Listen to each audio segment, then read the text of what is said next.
Let's set the scene for the listener, whoever that might be. This is the elder speaking.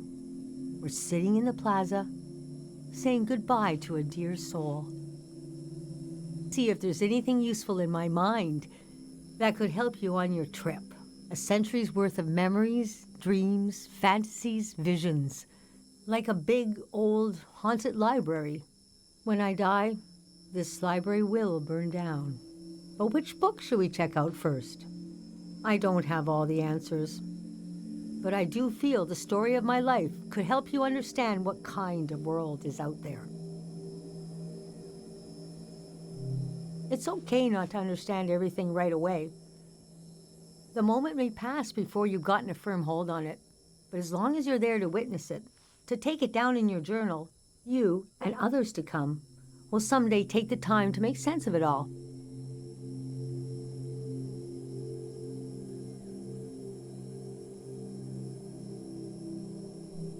First, I got old. That's an important step. Being an elder is all about how you react to strange events.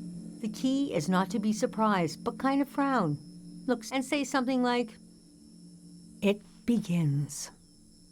Never say, "I don't know." Say, "We dive into a pool of uncertainty." I was born on the ocean. My mother and father worked on a cruise ship, the short-lived but glorious watery republics, floating cities. Most won their independence by the time I was born. How can I describe them? They were a jewel of the golden season. Pleasure boats with a radical political program. How the golden age was a time of flags, logos, mottos, mastheads. My mom taught me to read them. She was a ship's philosopher. My dad was a recycling engineer. Recycling on the ship was a matter of life and death. We had to get the most out of every object and watt of energy.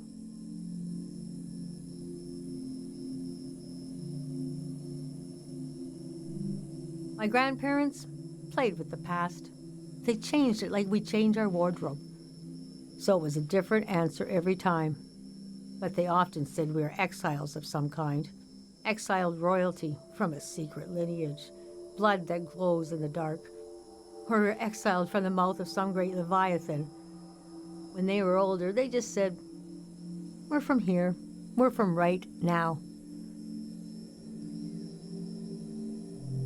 I loved the way the ship would tilt and roll with the waves. Especially as I fell asleep. It was so comforting. Picture me as a kid in bed, feeling the swaying of the ship. It was like being rocked to sleep as a baby. I loved exploring the ship too. Wandering through the suites, the swimming pool, the game rooms, and there were 2 dance halls. A large, elegant one and another one in the basement. A lot of my firsts were down there. My first dance, my first kiss, and so forth.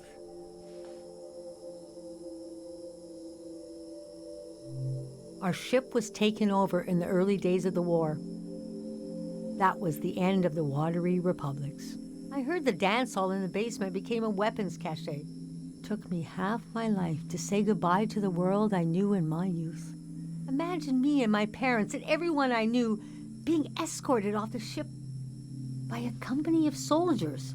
And I'm thinking, I hope they don't make a mess of my room. I was embarrassed by the younger kids who were crying their eyes out. But they knew, I guess.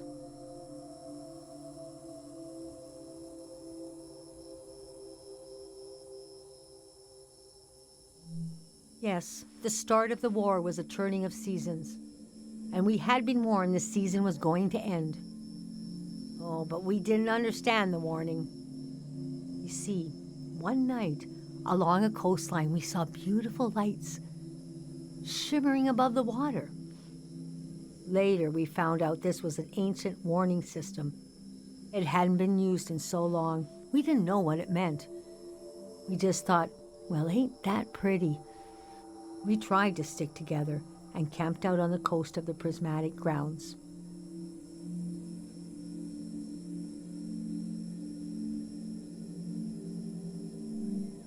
kingdom of art and science. They got rich during the golden season. Everything that made them beloved before the wealth came. Passionate, uncompromising, self-obsessed, made them unbearable once they had power. Artists make terrible kings. Are you sure you want me to keep going? The story gets darker from here on.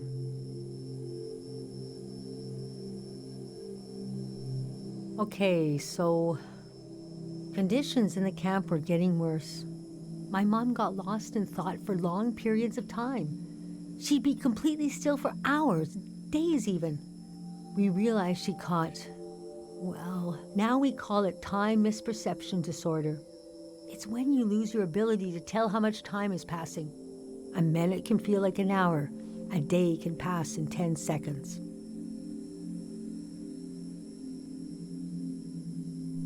We don't know exactly. Our consciousness is delicate. There are minerals and sounds that can adjust it. Dr. Fumio's greatest fear was that someone would use this as a weapon. We heard about a traveling doctor who could cure these kinds of diseases. I decided to go find him. I found out his name was Dr. Fumio, and he traveled with his son Lucio. People talked about him like he was a god.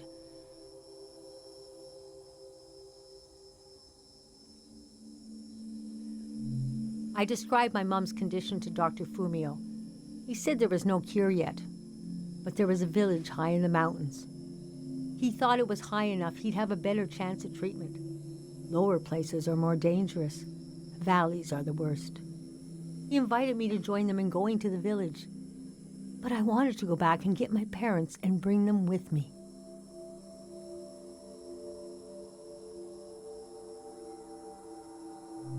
Yes, our Caro village. People thought it had been destroyed, or was a myth, but Lucio had a vision which showed us how to get here. I packed my things and got ready to leave the next morning. That night, my mom came to me in a dream. She was standing in a field of flowers. I'd grown since I last saw her. We were the same height. She pressed a finger hard into my palm. She taught me well. I knew the meaning of the gesture. I knew no matter what I did, I'd never see my parents again. In the morning, I told Dr. Fumio I would follow him to Caro village. The next few weeks were very physically tiring, hiking, climbing. And when we found the village, building, planting, cleaning, Fumio brought sick people from all over the world, and they got better. The treatments worked. Everyone was healing. So why couldn't I? One day, we got word the war was over. We never found out how it ended. It was like peace just swept over the earth in a split second. There was a party in the plaza to celebrate the end of the war, but I couldn't bring myself to go. Yes, it was over. That night, as I was falling asleep, I felt the bed tilt and sway gently, as if it was being tossed on the waves of the ocean, as if I was back in my bedroom on the ship, as if I was back in my mother's arms, being rocked gently to sleep. I knew I was finally home, and nothing could hurt me.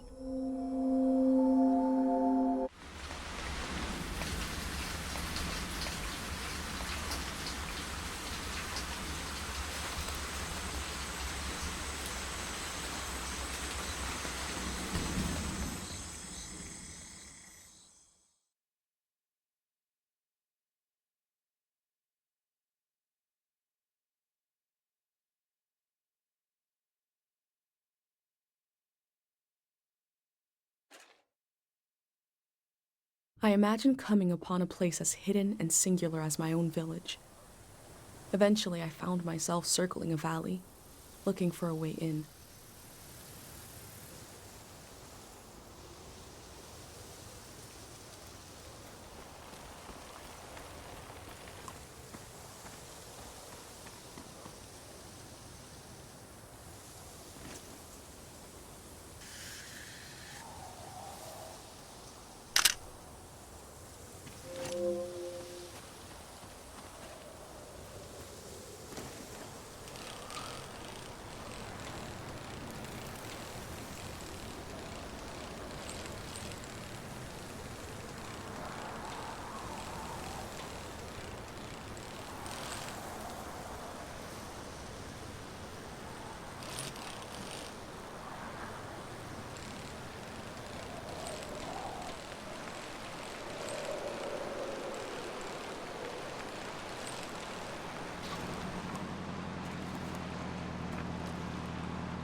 We never used this kind of technology in my village. Nobody trusted it.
Oh, the valley. One second.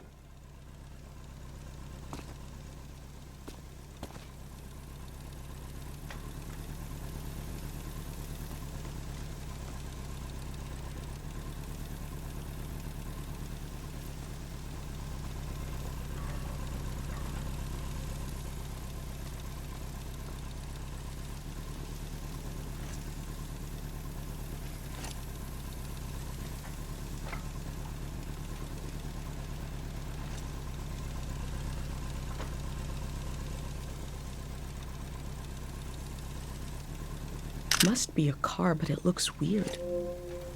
I haven't seen one like this in my books.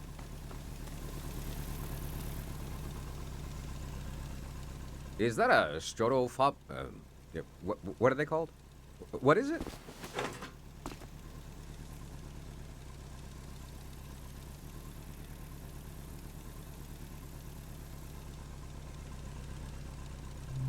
I love old gear like that. It's getting more and more rare. I had a camera, but it broke. Not that interesting of a story. What are you doing here?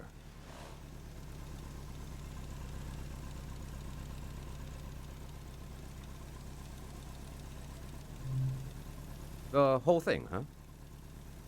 You're young. You got time. What kind of stuff are you recording?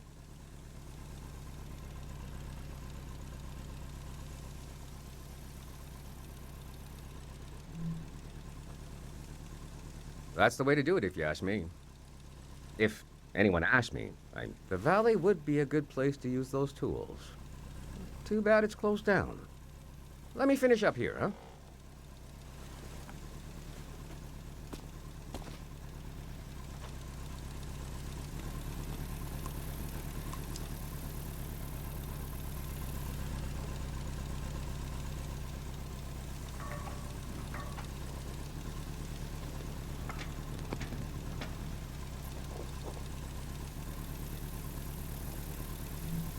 I'm not the first to do this.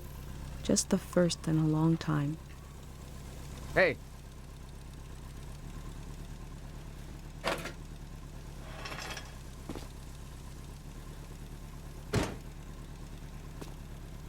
This was like a second home for a while. That was fun earlier when you showed up. And I was carrying the cardboard man. You were like, who are these guys?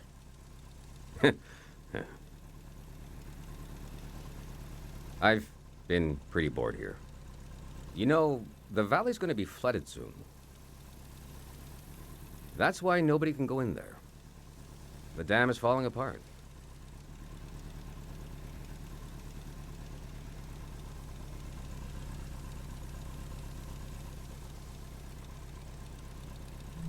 It's too old. There's nobody left who knows how to repair it. We're taking it down so we'll know when it'll collapse. It gives us time to evacuate everyone.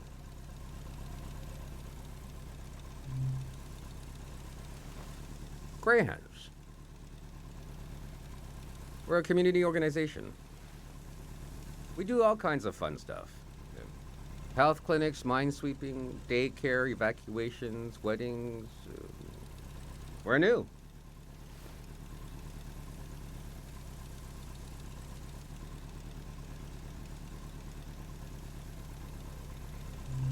It was supposed to be because we're helpful yet neutral.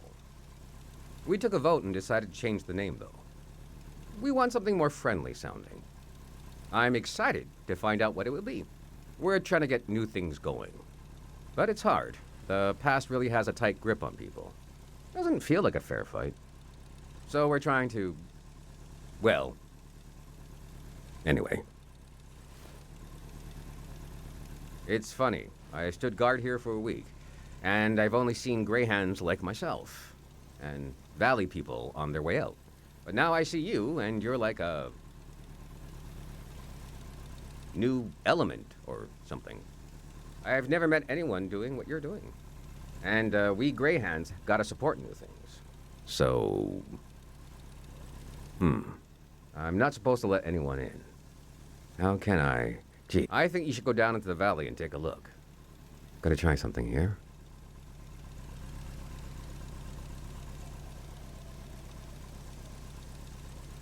Dang it. I was trying to wink. Well, you get the idea. Go on and put that old gear to use. You can take my map of the valley, too. I don't need it anymore. I'll be down to pick everyone up around midnight. See you then.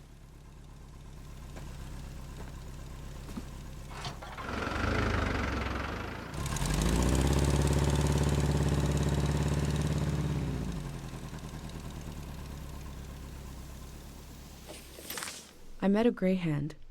He let me into the valley. I think he wanted me to record what the greyhounds were up to, and he gave me a map. The assembly point seemed like a good place to start.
The elder warned me about valleys. She said they were dangerous. I feel a dulcet tension in the air. I enter to see the moment between seasons.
I'll think about what kind of visitor I want to be.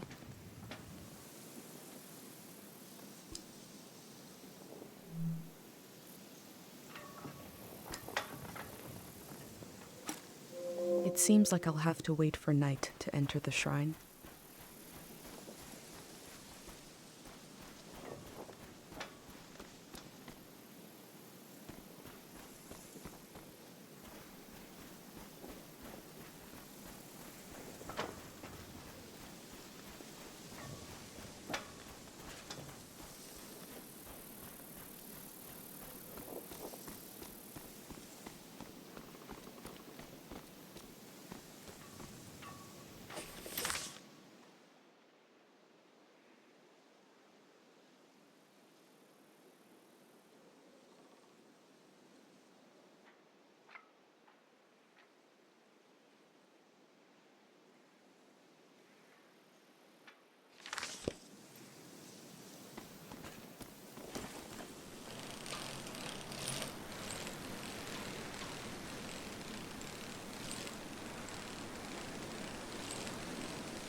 All above will remain, all below will wash away.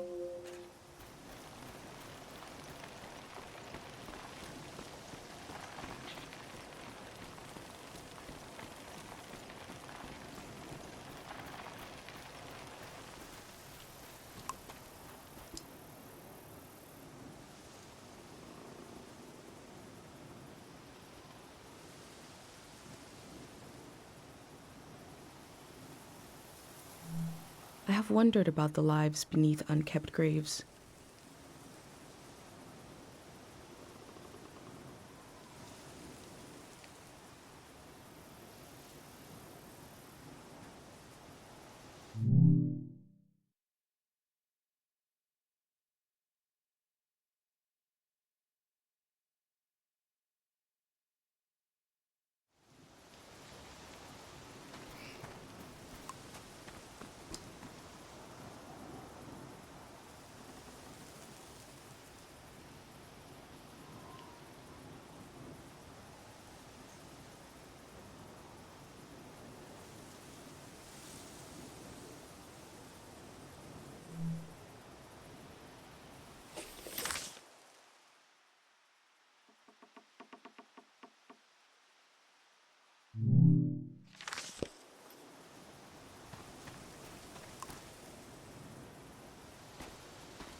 The elder told me there's very little information about the years before 500.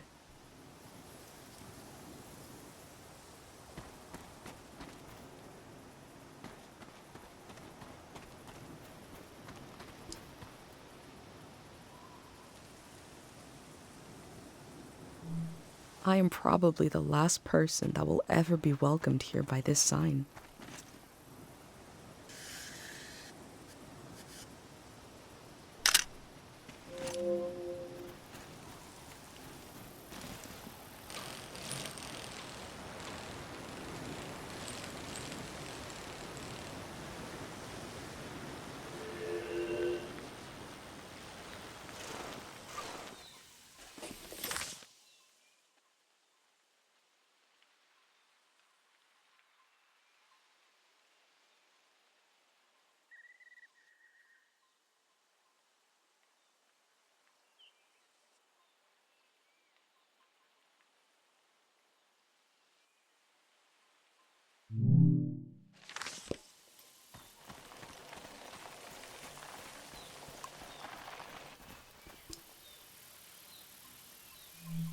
I wonder what the flowers have to say.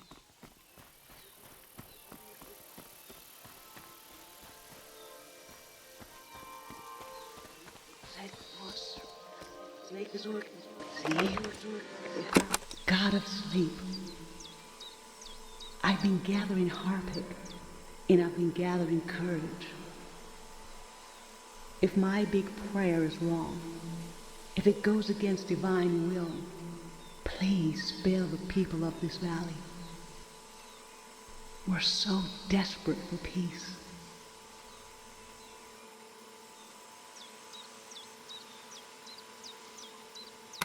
A memory told over and over again.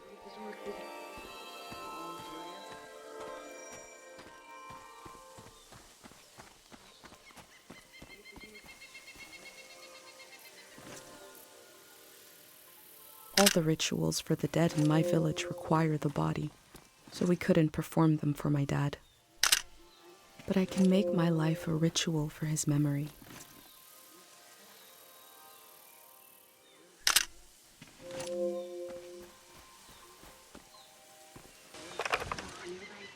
God of sleep,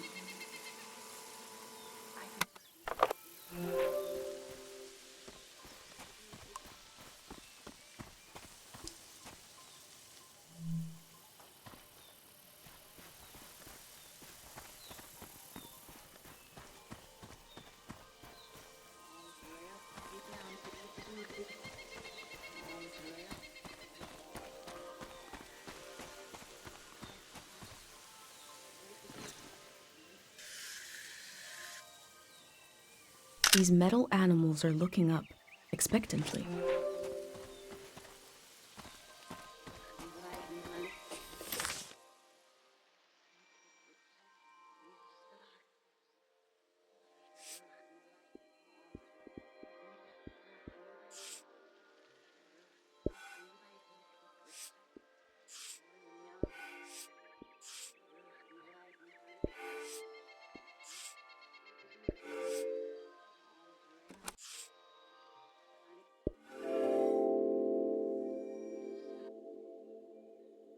A green space. I feel memory in the air like pollen. It reminds me of a poem my dad was never able to finish. The first line was, "If you want to awaken the dead, just whisper."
so weak.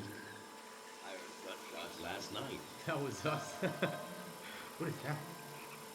Look at the pond, the water. What is that pattern? Should we run or something?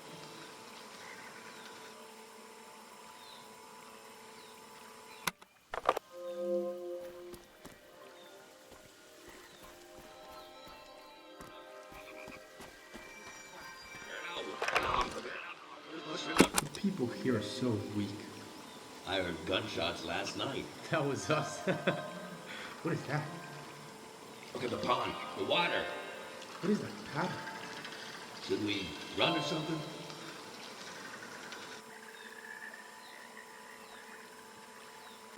Something frightening happened in this memory.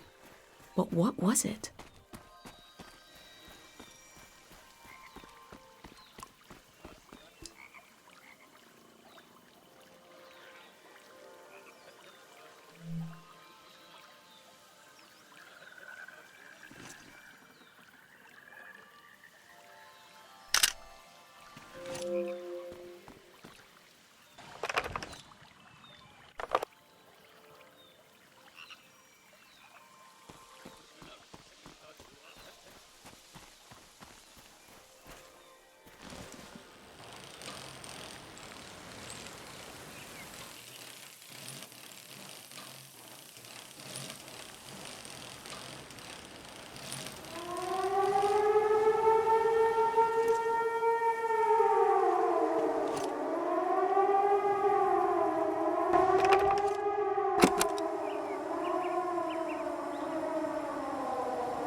Will the last voice to cry out in the wilderness not even be human?